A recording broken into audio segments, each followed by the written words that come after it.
Coucou les enfants, j'espère que vous allez bien. Nous allons continuer notre série d'histoires. Cette fois-ci, nous allons lire l'épisode 2 de l'histoire Les monstres du lac. Il fait presque nuit lorsque la famille arrive enfin au lac Noir. Les parents s'arrêtent d'abord à la réception du camping pour prendre les clés du mobile home. « Quelle chance !» s'exclame papa en sortant de la réception. Notre mobile home est au bord du lac, juste à côté de la plage. 5 minutes plus tard, la famille découvre avec plaisir la petite maison dans laquelle elle va habiter pendant 3 jours. Une salle à manger avec une grande table et un coin cuisine, une petite salle de bain et 2 chambres. La chambre verte est pour les parents. La chambre bleue est pour les enfants, déclare maman. Que chacun vide sa valise et range ses affaires dans son armoire. Manu n'a pas beaucoup de vêtements, mais il aime bien les ranger lui-même. Il est en train de déposer ses 2 pulls dans l'armoire lorsqu'il aperçoit la lune qui brille derrière un rideau. Il s'approche doucement de la fenêtre et découvre pour la première fois le lac Noir. Quel choc! Le lac semble immense. Il est entouré de montagnes et ses eaux noires brillent sous la lune. Manu recule. Il est un peu effrayé. « Qu'est-ce que tu as ?» lui demande Laurie. « Tu es tout pâle. On dirait que tu as vu un fantôme. »« C'est le lac, » répond Manu. « Il fait un peu peur. » Laurie s'approche à son tour de la fenêtre. « Moi, je ne vois rien d'effrayant, » dit la petite fille. « C'est juste un lac qui brille sous la lune. » En tout cas, papa avait raison. La neige a fondu et le lac n'est plus gelé. Demain, on pourra peut-être faire du bateau. C'est maintenant l'heure de se coucher. Manu se glisse avec plaisir dans son petit lit. La journée a été longue et il s'endort tout de suite. Soudain, il est réveillé par des jappements à l'extérieur du mobile home. Il les reconnaît tout de suite. C'est ceux de Petitou. Que fait-il dehors? Manu se lève et va frapper à la porte de la chambre de ses parents. « Papa, maman! Papa, maman! Petitou est dehors, il faut le faire rentrer. » Personne ne répond.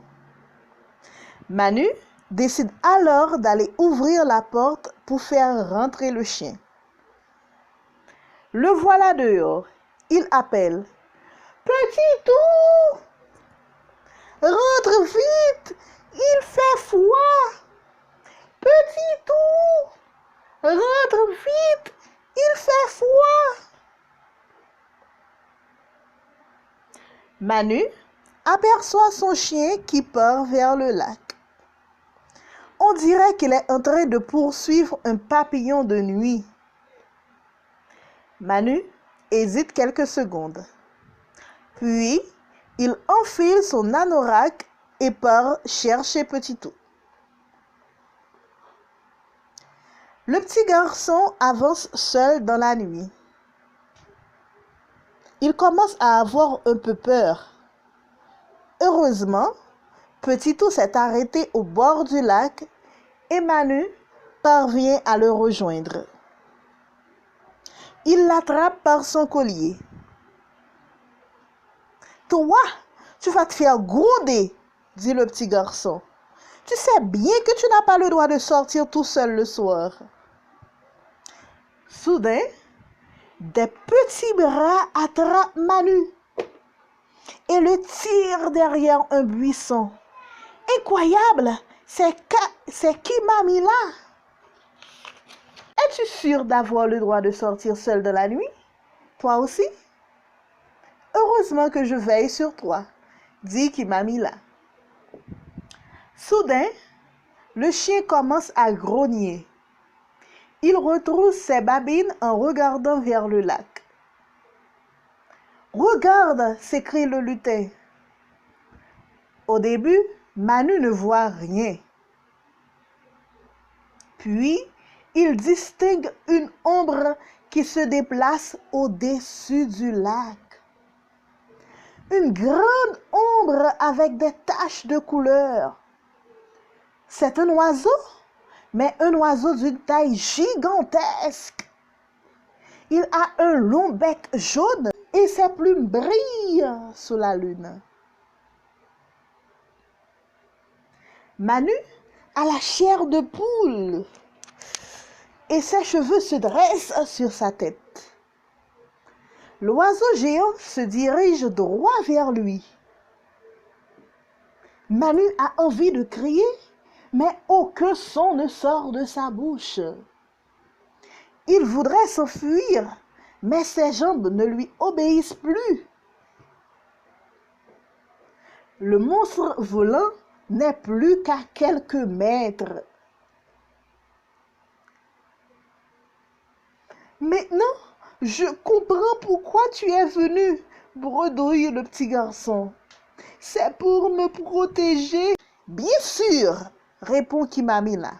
J'ai toujours un œil sur toi, même quand je ne suis pas là. L'oiseau passe juste au-dessus d'eux, puis il s'éloigne lentement et disparaît dans la nuit. Ça alors, pense Manu, le vieil homme avait raison. Il y a vraiment des monstres dans ce lac.